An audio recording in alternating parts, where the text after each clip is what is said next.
welcome again. I hope you've been having a lovely day today. We're so excited to have you here for this wonderful celebration of the poetry and poetic life of Denise Levertov, and more specifically right now for Mary Gordon's talk on Levertov's work. Before we start, I just wanted to thank Loyola's Gannon Center for Women in Leadership, which has generously provided funding for this event. The Gannon Center educates and fosters women leaders to contribute in the development of a more just social order. Its mission is to prepare women to lead in every sector of society, promote innovative, interdisciplinary research that will shape leadership in the 21st century, and advance dialogue on compelling issues affecting women's lives. Thank you in particular to Janet Sisler, Director of the Gannon Center, for her leadership and support of this event.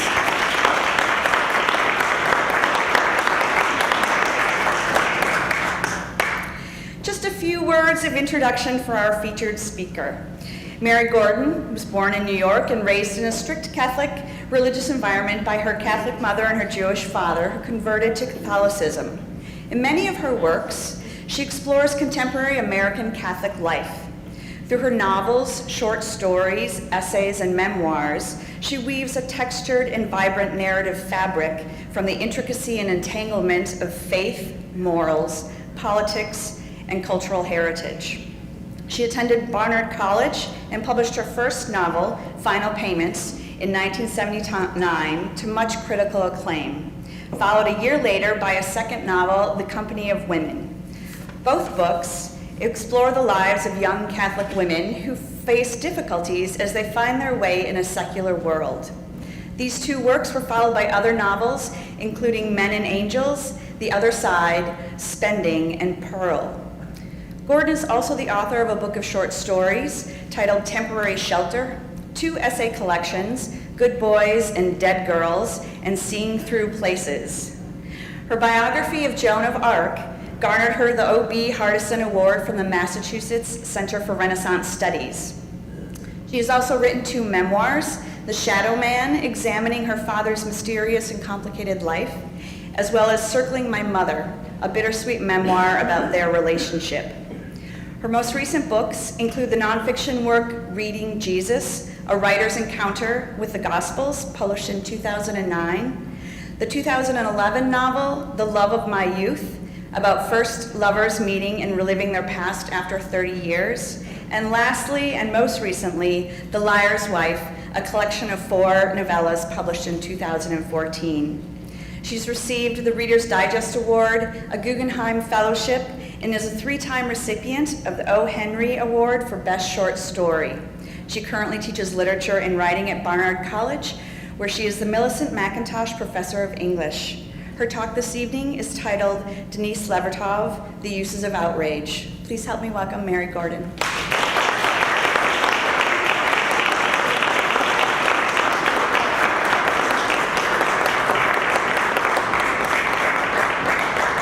I just said to Mark, I think this is probably the best conference I've ever been to in my life.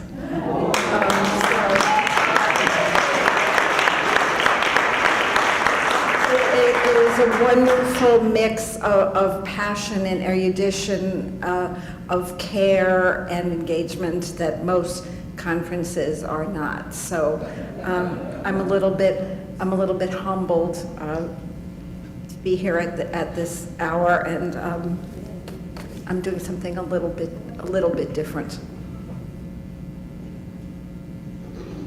Nobody likes an angry woman. I looked in the thesaurus for words especially invented for the category. I found harridan, shrew, virago, harpy, ptarmigan, fishwife, the ever-popular bitch, and ballbuster, suggesting that a woman's anger is dangerous to a man's health. The same thesaurus offers words crank, tartar, dragon, churl that are applicable to both men and women, but not a single word that could apply to men only. Yet some of us feel that simply because of the accident of having been born female, we have a special license to anger, well-earned and sometimes even underused. Does anger have a good side? I'm thinking of a conversation I had with two friends, both women, one a Benedictine sister active in interfaith initiatives and social justice programs, one a Buddhist. The Buddhist said that in Buddhism, anger is always a bad thing, that a moment of anger can undo a lifetime of good practice. The Benedictine sister said, I don't know, if I didn't get angry, I might never get off my butt. And so there is anger and anger. There is the anger that happens when someone takes your parking spot or cuts in front of you on a supermarket line, or when your beloved, having been told 1,000 times that you cannot do this, mixes white and colored clothes in a hot wash, turning all your underwear a sickly mauve. And then there is the anger that is more properly perhaps called outrage, a response to something wrong with the world, a witness, an impassioned response. From reading the two excellent biographies of Denise Levertov, I imagined that she was capable of both kinds of anger, but today I would like to focus on the second kind, her outrage, its flavors and its causes, and its relationship to her life and art. I see her outrage as deriving from different sources. From the one who hungers and thirsts after justice and cries out at the suffering of the world. And then there is the angry poet. But there is another kind of outrage which I would call repressed or avoided outrage, her outrage as a woman.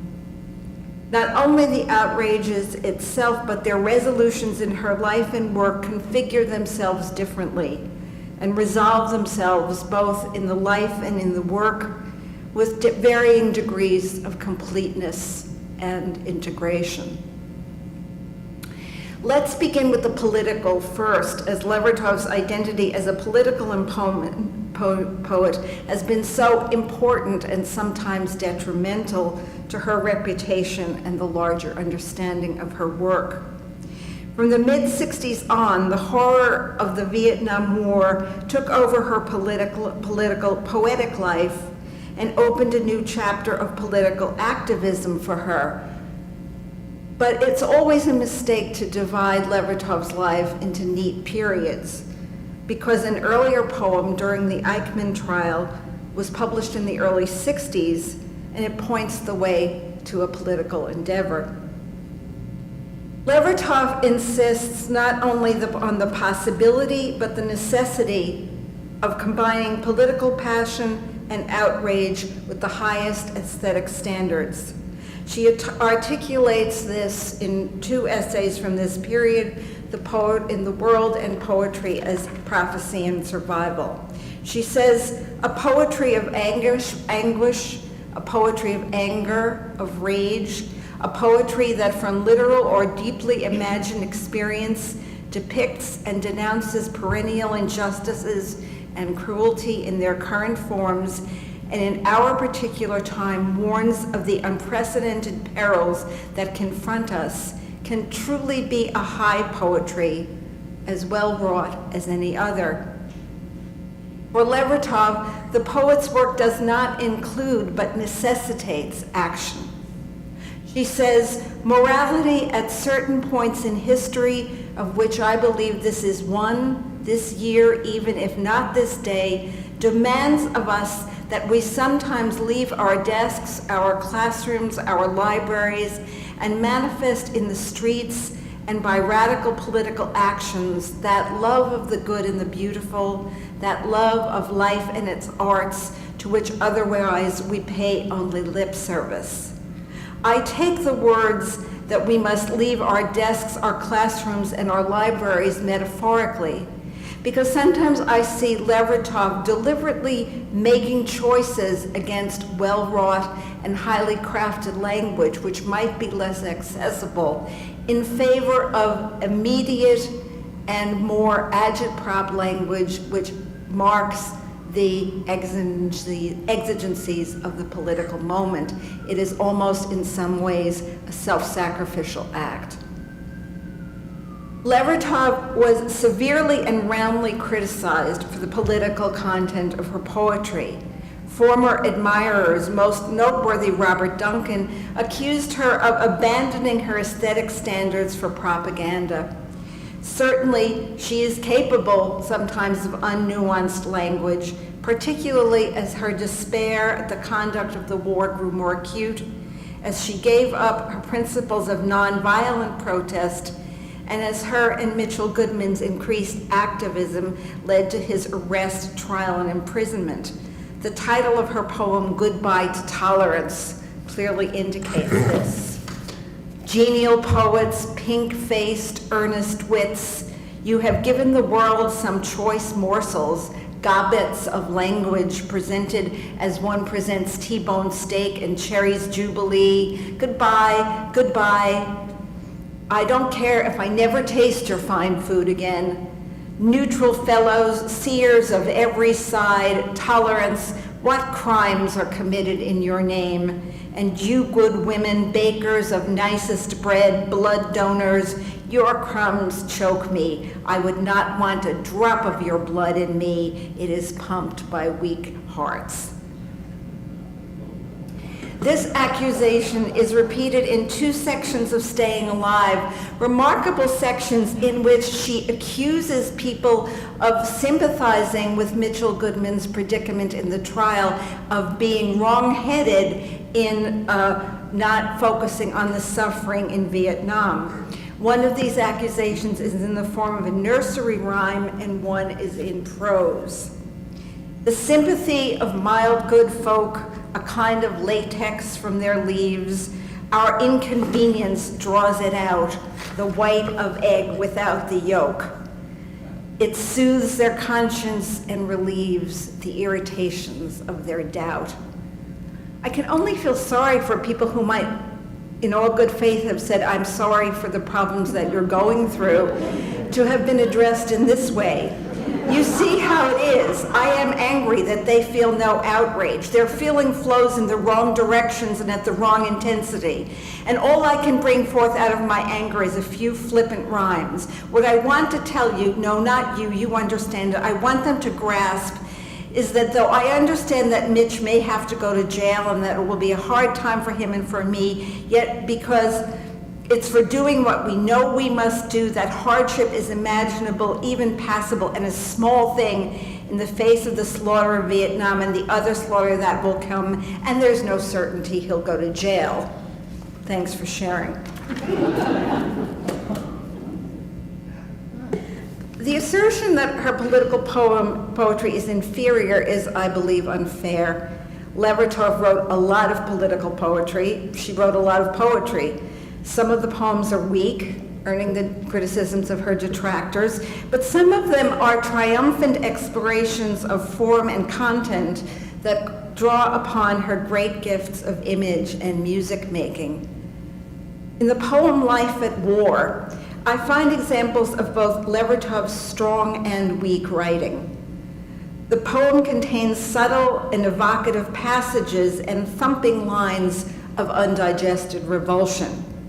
The incantatory lines, delicate man whose flesh responds to a caress, whose eyes are flowers that perceive the stars, whose music excels the music of birds, whose laughter matches the laughter of dogs, whose understanding manifests designs fairer than the spider's most intricate web. These beautiful incantatory lines, and again, we can see the foreshadowing of later liturgical language. These are followed immediately by far cruder and less effective, the scheduled breaking open of breasts whose milk runs out of the entrails of still alive babies, transformation of witnessing eyes to pulp fragments, implosion of skinned penises into carcass gullies. You can sort of imagine why Robert Duncan moved back from lines such as these. It's interesting to me that in two of her political poems that are, to my mind, the most fully realized, point to Levertov's late work in which the religious content is fully articulated. These earlier uses having a formal rather than existential connection to Levertov's life. I am thinking of Autumn 1966 and Tenebrae. This is Advent, did I say autumn? I meant Advent 1966.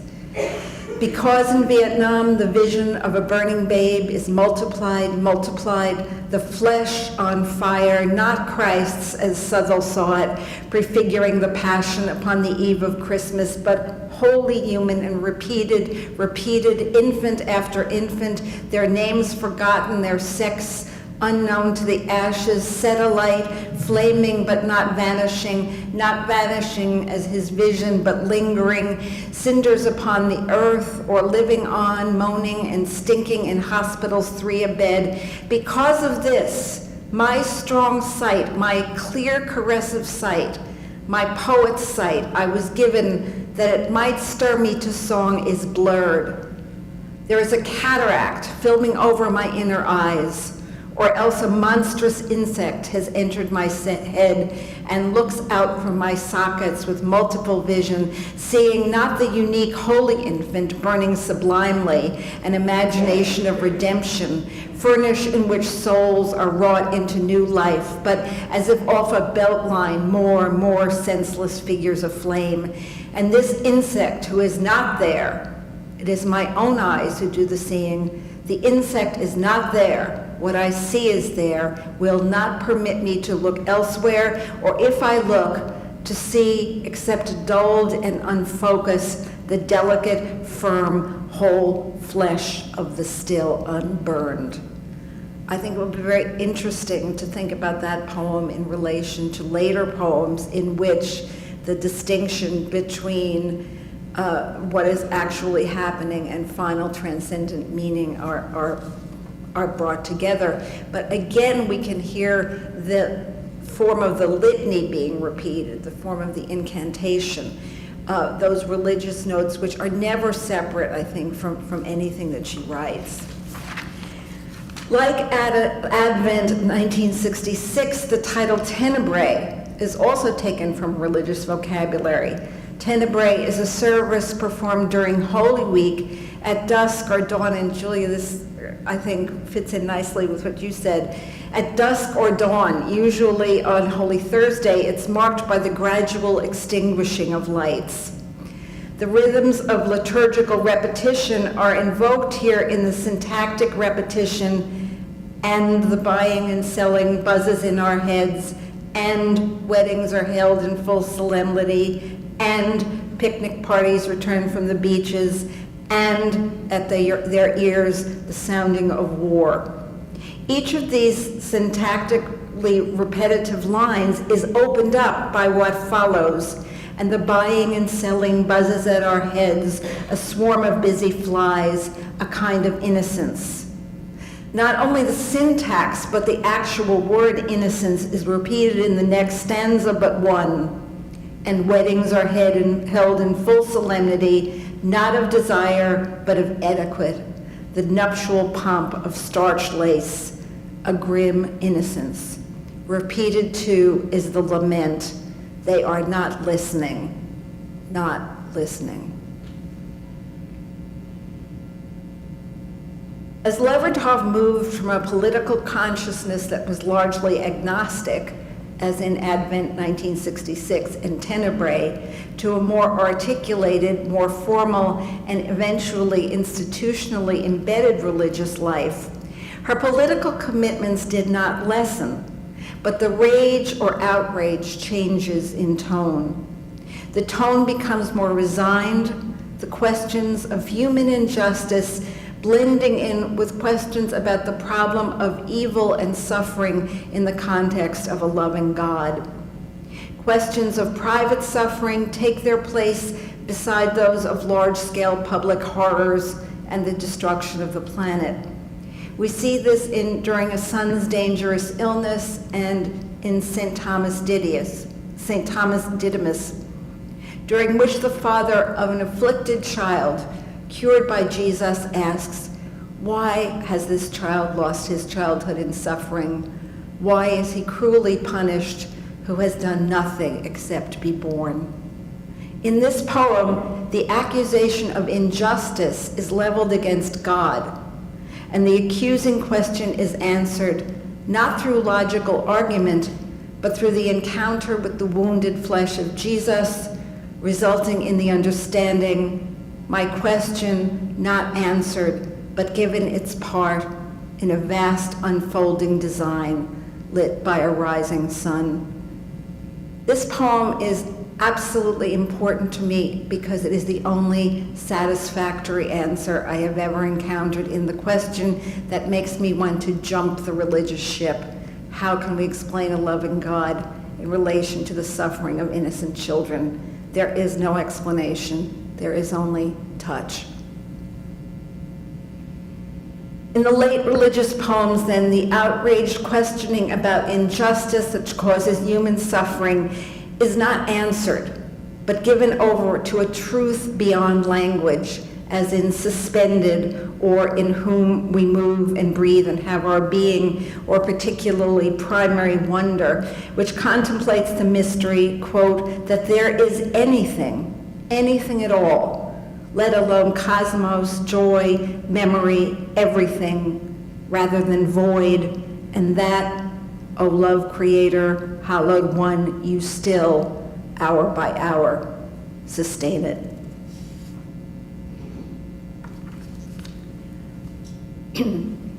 If Levertov was capable of political outrage, she was also capable of aesthetic outrage as a poet who revered disciplined craft.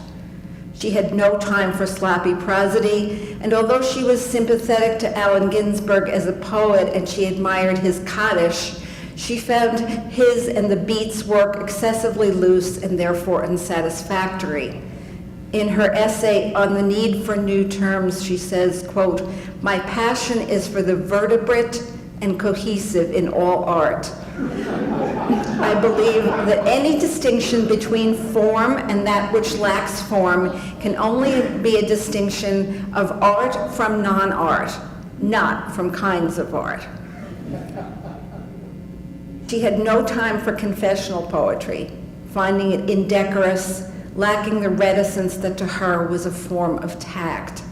In Lighting Up the Cave, her essay on Anne Sexton, she says, quote, "Alienation is of ethical value, is life affirmative and conducive to creativity only when it is accompanied by a political consciousness that imagines and affirms and works toward an alternative to the society from which it turns away in disgust.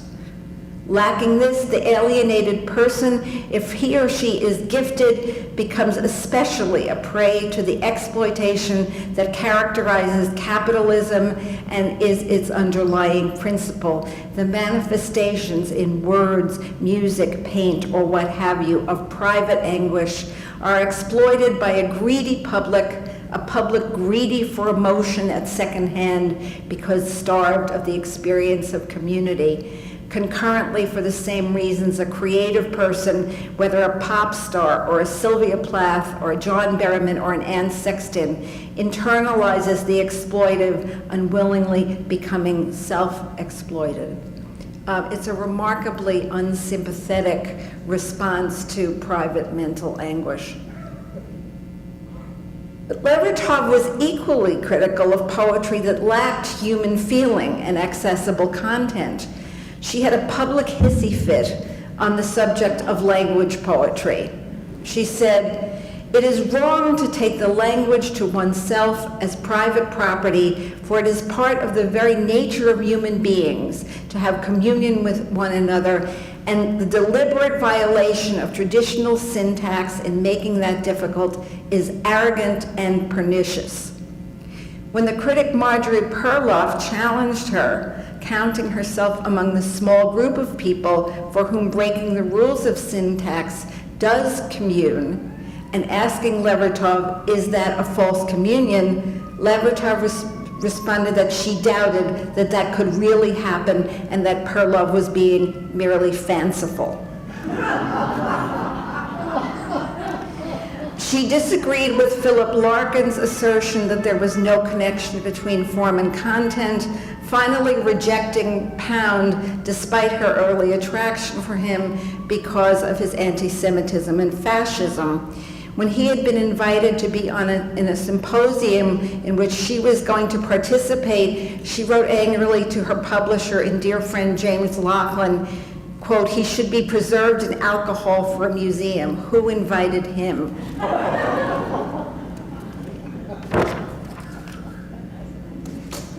Consistent throughout her poetic life was the insistence that poetry must be embodied, that it must not exclude the lived life, the life of politics, the life of the body.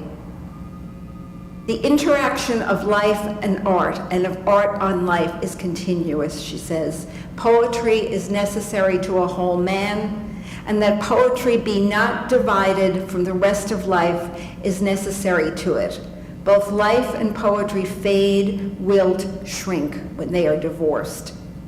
And in her words, a poetry of anger or rage is not sufficient in itself. She says, it has the obvious function of raising consciousness and articulating emotions for people who have not the gift of expression. But we also need the poetry of praise, of love for the world, the vision of the potential for good, even in our species, which has so messed up the rest of creation, so fouled its own nest. If we lose this sense of contrast, of the opposites to all the grime and gore, the torture, the banality of the computerized apocalypse, we lose the reason for trying to work for redemptive change. She goes on, we also need the poetry of praise, of love for the world, the vision of the potential for good, even in our species. If we lose the sense of contrast, we lose everything.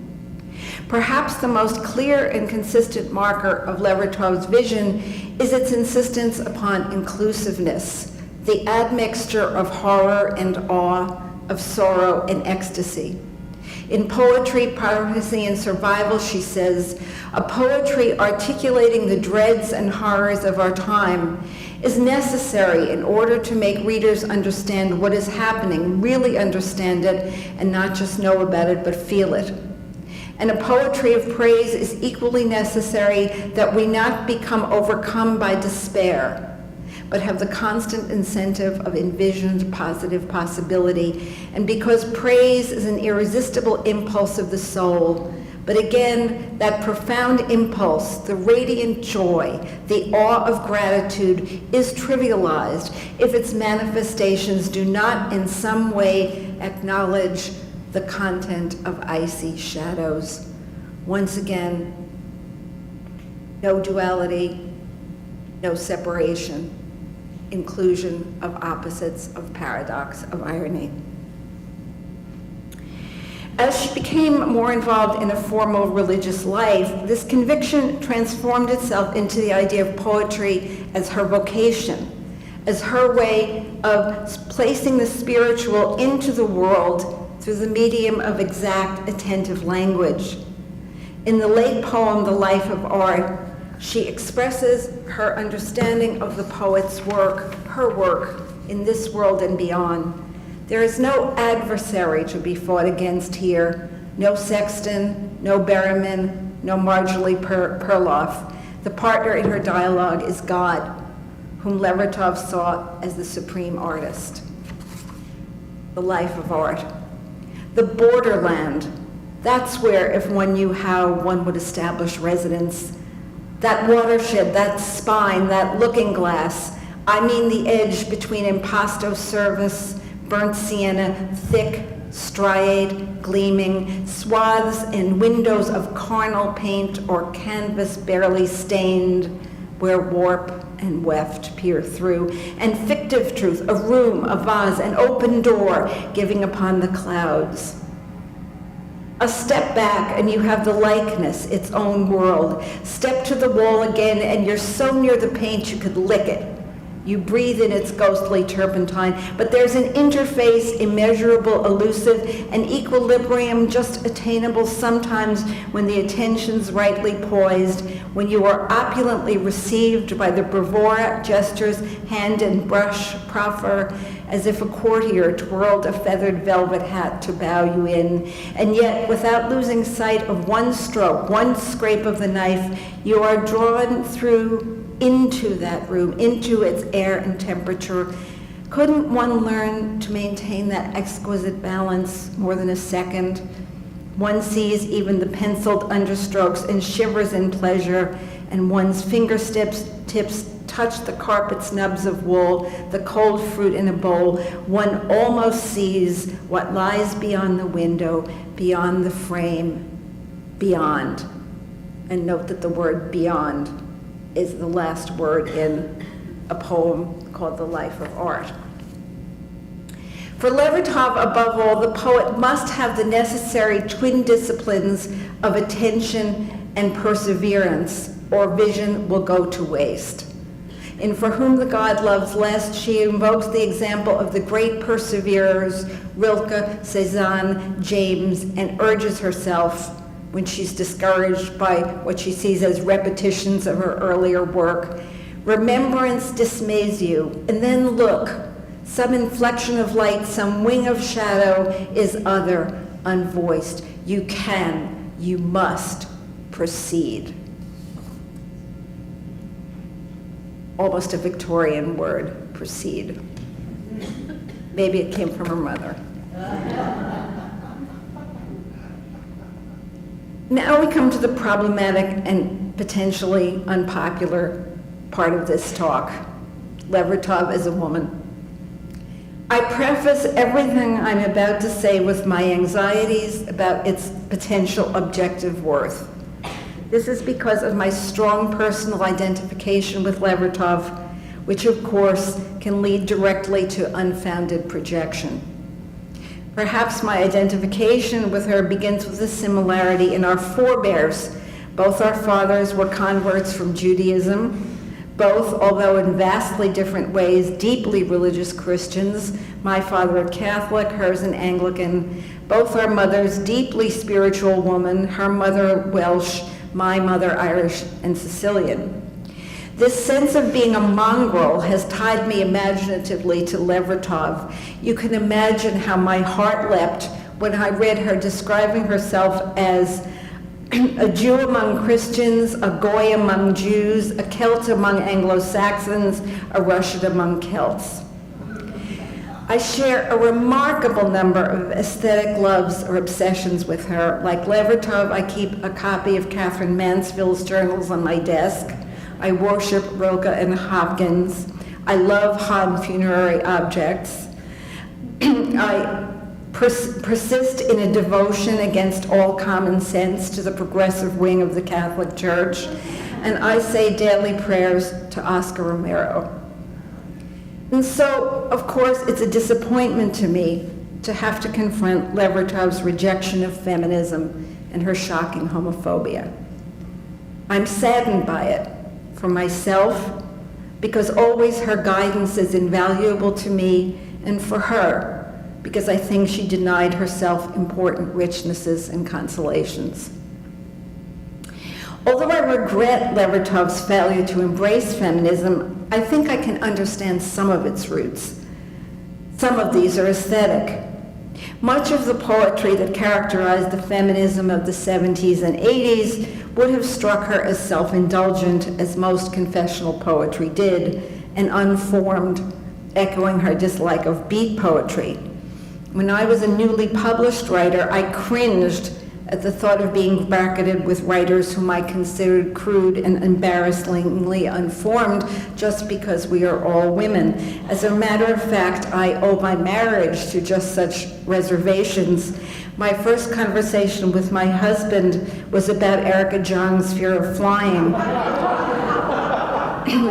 He told me he had read it and enjoyed it. I said, I simply can't believe that. I think you only say that because you think it's a good way of picking up women. He laughed and said I was right. Reader, I married him.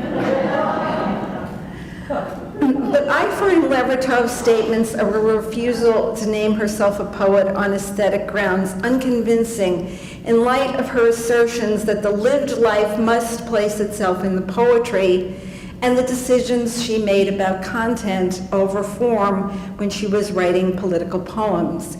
Even the language of her essay on gender and genre is flatter and duller than her usual impassioned assertions, which, even when they are crabby, are usually lively. She says, the content of a poem often reveals, or is naturally assumed to reveal, the sex of its author. Genre is determined by subject matter, and subject matter may on occasion emerge from experiences that are specifically male or female, but not more frequently than that from which factors as predominantly urban or predominantly rural life, from poverty or riches, from particular political convictions, or from individual temperamental or physical idiosyncrasies. Clearly, many historical facts have affected what, how much, and how women write in various times and places, but none of these is essentially a matter of aesthetics.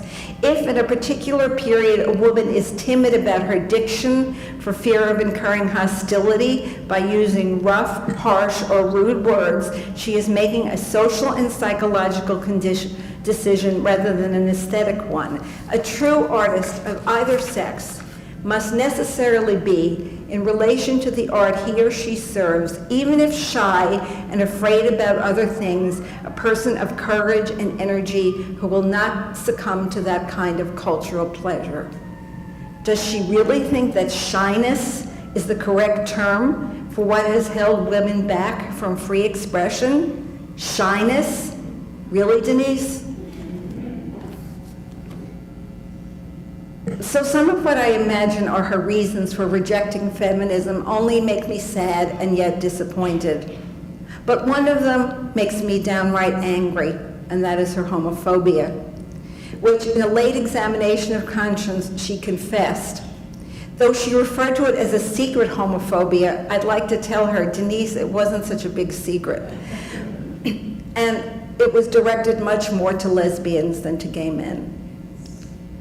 Her success as a poet came to her unusually for a woman because she had garnered the approval and acceptance and affection of powerful men.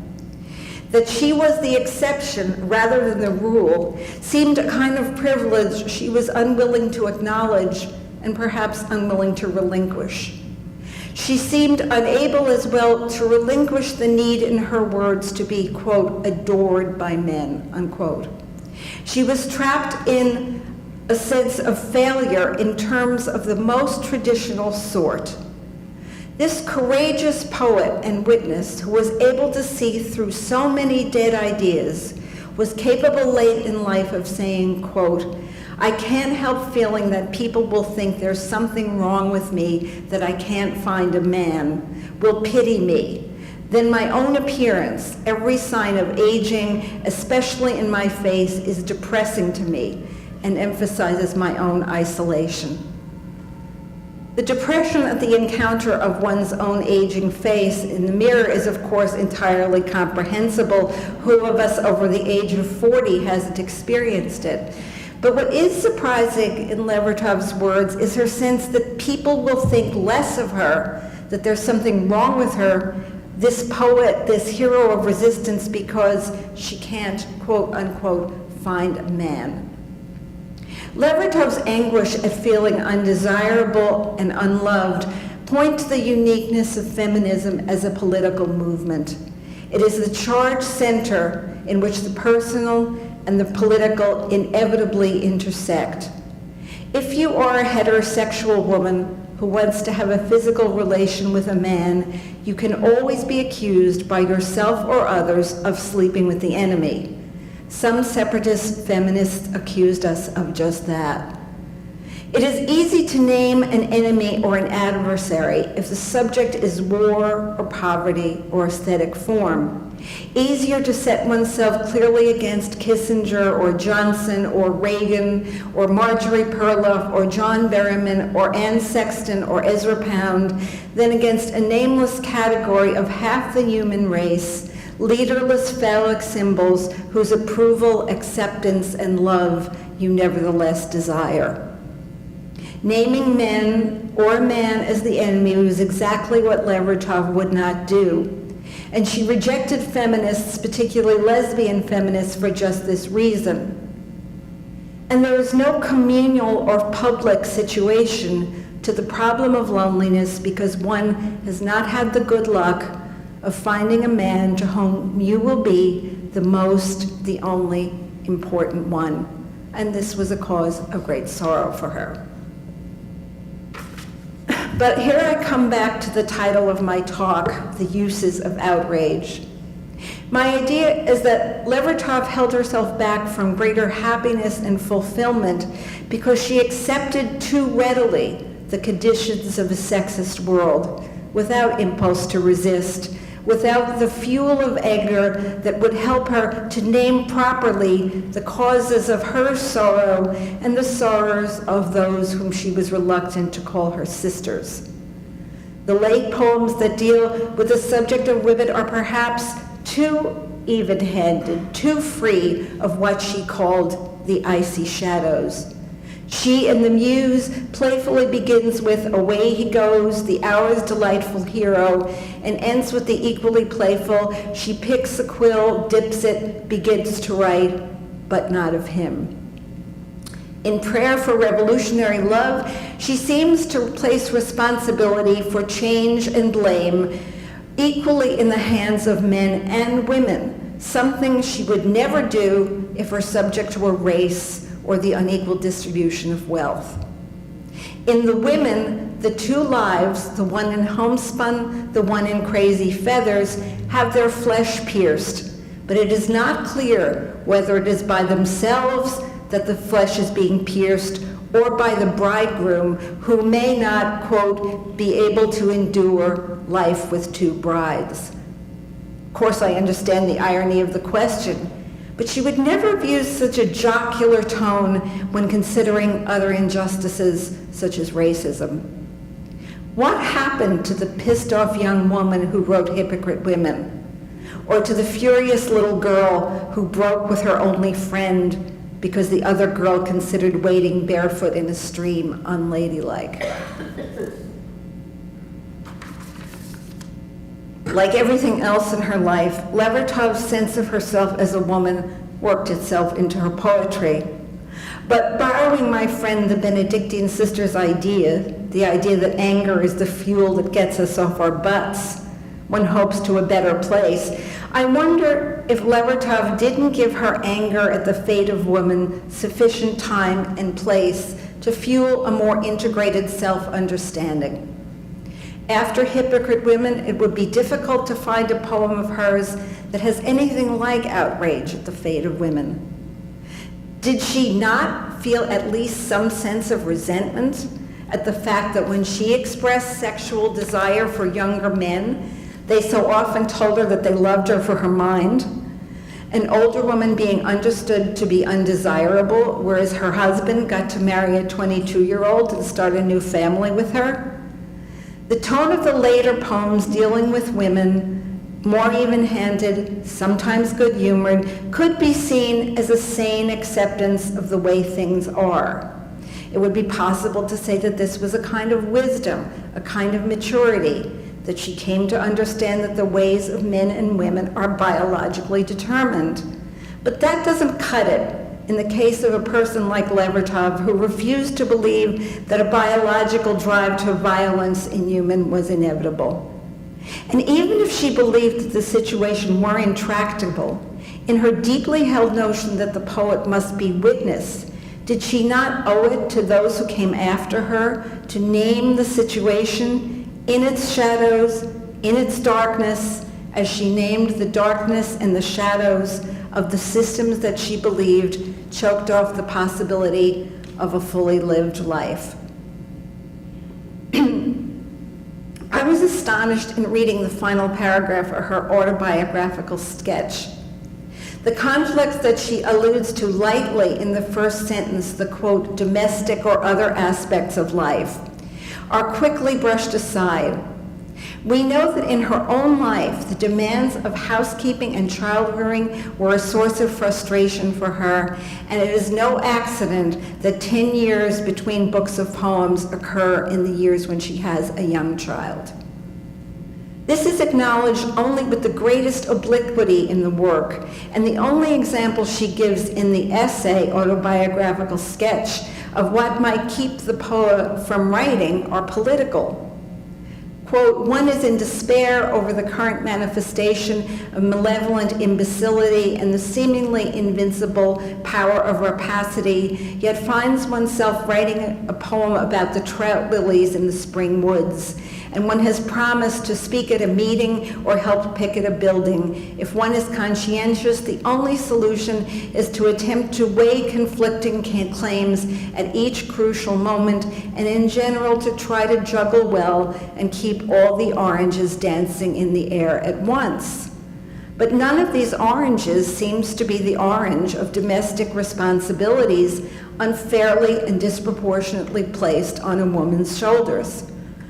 I can't help comparing this to an essay of Levertov's friend Evan Boland, the woman poet and her dilemma, in which Boland speaks of the woman poet in the garden with her, quote, hot, small, and needy child, whom she must keep from putting laburnum pods in her mouth for the 90th time.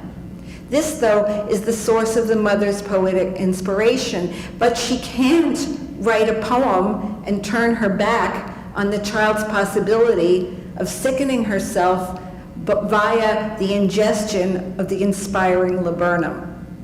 Of course, Boland is of a generation younger than Levertov, but one could have wished that Levertov had learned from younger feminists what she was proud to have learned from younger anti-war activists.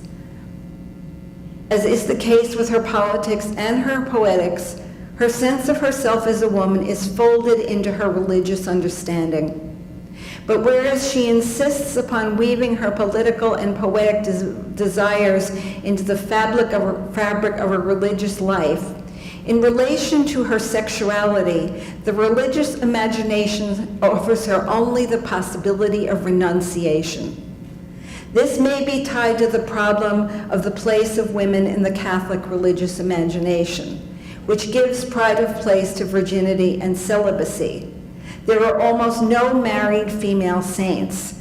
Occasionally they would dish up for our delectation someone like Francis of Rome or Jean-Françoise de Chantal, but they were widows, no messy conjugality raising its problematic head. Levertov creates a strange fantasy romantic past for her beloved Julian of Norwich. Quote, she had not married, but was no starveling. If she had loved, she had been loved. Death or some other destiny bore him away. Death or some other bride changed him. Whatever that story, long since she had traveled through and beyond it. The other religious figure she invokes as inspiration is the courageous Mother of God, consenting freely at the Annunciation, but of course the Mother of God is a virgin. In Levertov's final religious vision, there is no place for female sexuality. Unlike the threatened trees of In the Woods, it cannot speak, quote, clearly beyond sound, that revolutionary presente. Levertov used outrage as a way of finding her true voice when it came to larger politics and poetics. She was sure of herself as a poet and activist, but insecure about herself as a desirable woman, afraid that if she unleashed her anger, she would render herself unlovable to men, a fear that was nowhere present in the challenging of other powers.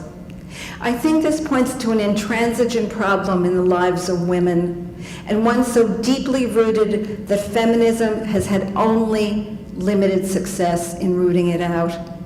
So I'm sympathetic to her sorrow, and yes, I'm disappointed. But is it a deal breaker? No, I don't want a life without Levertov's poetry. It's too important to me. When I take my daily swims in the summer, I pray to her using the words of the avowal. The Agnus Dei, primary wonder, the love of morning, the servant girl Emmaus of being, the flickering mind. Nothing else has helped me come to such a full understanding of the juggling act of being an artist who is, as she says, enfaced. No, I hold onto the slippery garment she wears during our imagined encounters, as she held in suspended unto the slippery garment of God, hoping that we will meet, free of outrages, agreeing on everything in a vast unfolding design lit by a rising sun.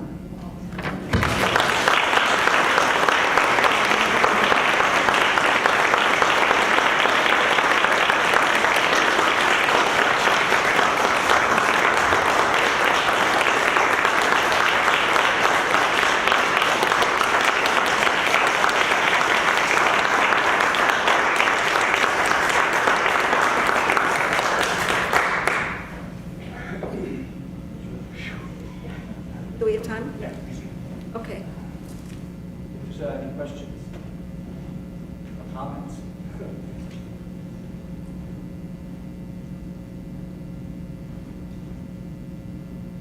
Yes, Dana.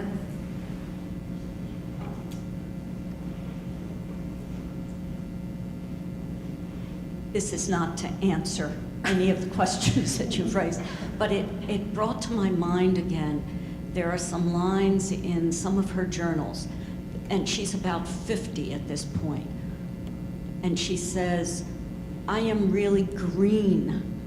I'm undeveloped. And I think that's true, that for all of her insight into so many areas about herself, she was just immensely opaque. She could not really see herself and these, what we would say, contradictions. And so it's just another conundrum. How is that possible, this woman of such attention, not see herself? Maybe it's telling us something about us, and our inabilities to see ourselves at the deepest level. But I think there was some maybe wound there that she couldn't touch, and I'm not sure it was ever resolved. And I think that's why another reason she's so valuable to us. She's no better than we are. and to think that this woman who wrote such great work is a mess like the rest of us. I think of Auden saying, have pity on us, have pity on all at the grave of Henry James, have pity on all writers whose work is in better taste than their lives. I mean, it's one reason why she's so moving and so poignant, and it actually makes the work valuable in another way. Al?